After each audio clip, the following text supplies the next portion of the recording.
Hi everyone, in this video we're going to go into some of the editing capabilities that are built into the camera app. You can take a photo and it can look perfect, or you can take a photo and it needs a little bit of help. So if you want to make some adjustments to your photo, you can do a lot of those adjustments from right within the camera app. So open up a camera app and pull up a photo like I've done here. To begin editing, you're going to choose the edit button in the top right corner. It looks like three little slider bars next to the word details. Click on that. Alright, it brings you into the editing interface. As you'll notice, obviously this photo needs to be rotated.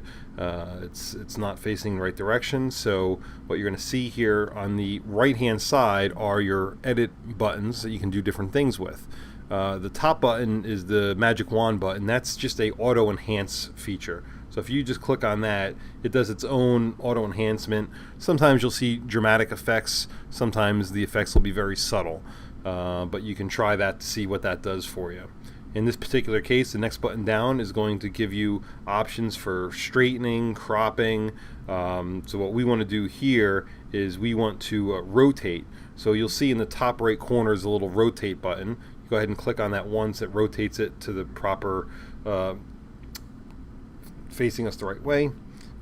You'll see right in the middle of the photo, you can sometimes images are a little bit crooked, and they need to be straightened out. So sometimes you need to do a little bit of a straightening. This photo is pretty much good as it is, so there wasn't much of a need to adjust that. Then at the bottom is your cropping tool. Press that little button there, and you'll see some presets, starting with the original aspect ratio at the top. And then you have square, 3x2, 5x3, 4x3, 5x4, 7x5, and 16x9.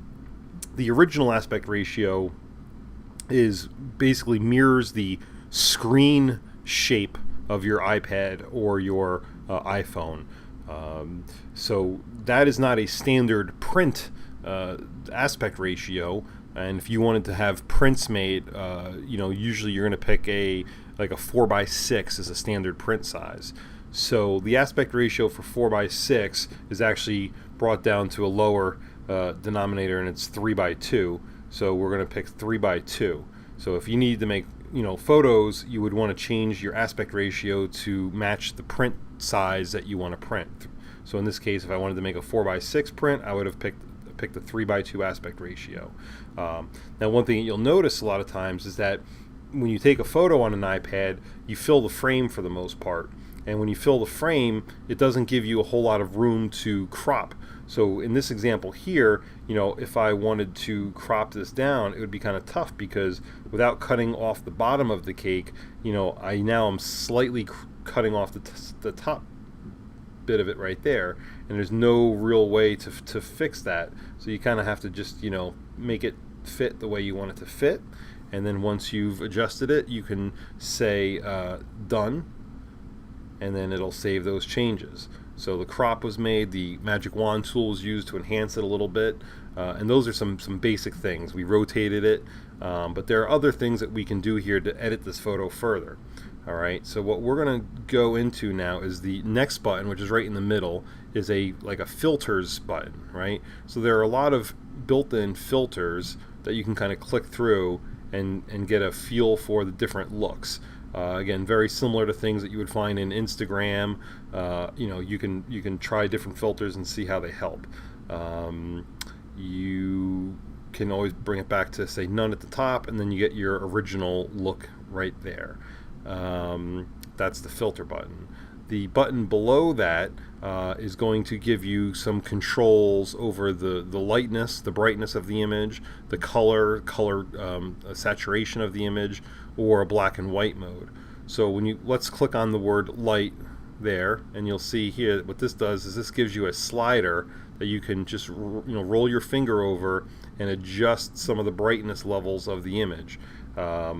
This image I don't think really needed much of an adjustment, but other images you'll find you can get much better results by making some adjustments on that lightness bar there.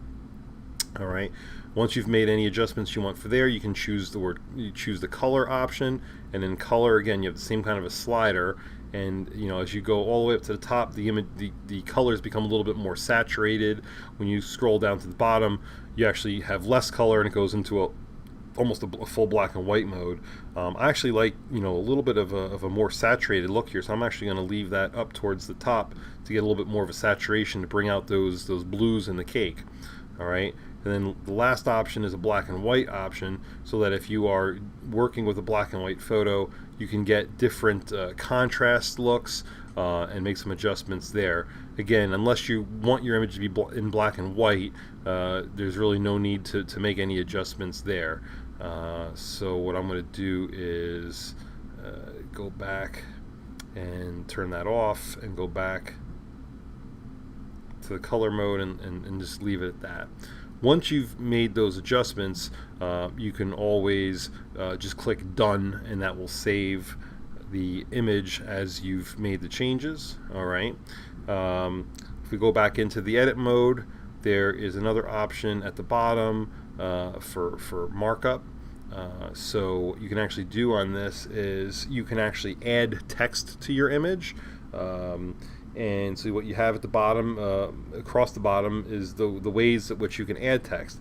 The pen tool is more of a free form, draw whatever you want, and you can write whatever you want on there. I'll hit cancel on that and go back in here, go back to markup. The other option that you get here is a